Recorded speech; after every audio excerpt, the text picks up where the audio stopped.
मुख्यमंत्री एकनाथ शिंदे 4 दिवसांच्या दौऱ्यावरती आहेत। दावोसच्या दौऱ्यावर आहेत। या दौऱ्यामध्ये अनेक करार करून कोट्यवधींची गुंतवणूक महाराष्ट्रात आणण्याचा मानस महाराष्ट्र सरकारचा आहे। काल दावोस दौऱ्याच्या पहिल्याच दिवशी मुख्यमंत्री शिंदे यांनी 70,000 कोटींचे सामंजस्य करार केलेले आहेत। ग्रीन हायड्रोजन प्रकल्पासाठी आयनॉक्स एअरसोबत 25,000 कोटी तर जिंदाल यांच्यासोबत 41,000 कोटींच्या करारावरती स्वाक्षऱ्या केल्या गेल्या।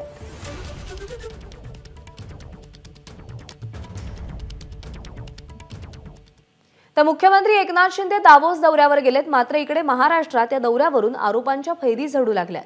खरं तर हा दौरा ठरला तेव्हापासूनच विरोधकांनी त्यावर टीकेचे बाण सोडायला सुरुवात केली।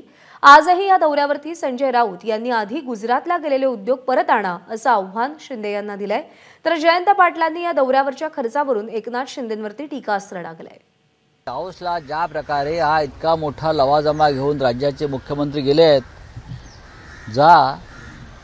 पण मुंबईतून जो रोजगार मुंबईतून गुजरातला गेलाय तो आधी इथे घेऊन या, मग दावोसवरून आणा।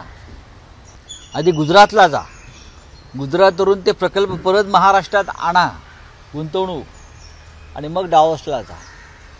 आम्ही तुमचा खर्च करू दावोसला जाण्याचा, तुमचा जो लवाजमा आहे ना त्याचा खर्च जनता वर्गणीतून आम्ही करू, पण आधी गुजरातला जे आमचा उद्योग नेलेला आहे पळवून तो आणा। फक्त 38 कोटी रुपये खर्च होणार आहेत अशी मी काल परवाच बातमी वाचली। मला वाटतं की तिथं स्टॉल उभा करणं इथंपर्यंत मी समजू शकतो, पण इथून तिकडं जाणाऱ्यांना सिक्युरिटी देण्यापर्यंत सगळ्या सोयी करणं हे अनाकलनीय आहे की या लोकांना तिथं सिक्युरिटीची गरज काय।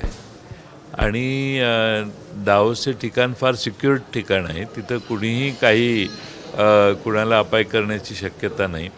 पण 38 कोटी रुपये खर्च करणे एखाद्या गोष्टीवर हे फार म्हणजे आता काय बेसुमार खर्च करण्याच्या पद्धती प्रचंड सुरू झालेल्या आहेत। एबीपी माझा, उघडा डोळे बघा नीट।